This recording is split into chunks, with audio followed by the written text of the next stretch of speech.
Calvinism is the only form of soteriology that can say confidently that babies go to heaven. My friend, even if Calvinism is true, what you're stating is not true. And you pay lip service to universalism, like universalism is a doctrine that would indicate that all infants are saved because all are saved, and that'd be the exception to your statement that Calvinism's the only one.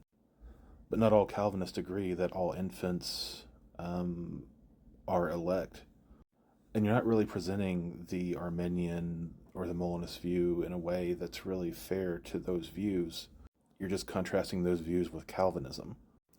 These soteriologies would teach that normatively one must choose to accept the gospel, but they would understand an age of accountability prior to prevenient grace or something along those lines.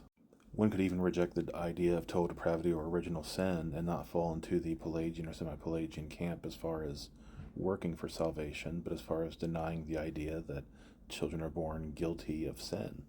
You can do the same thing you did with universalism and argue that those views are not biblical, but you're not able to say that Calvinism is the only view that demands that infants cannot be damned, because it's not consistent with all Calvinism. If adults are saved entirely by God's choice and some are saved and some are not, it's much more consistent to think that some infants are elect and some aren't, because it's entirely by God's choice. It wouldn't be a matter of whether they're old enough to respond to the gospel or not.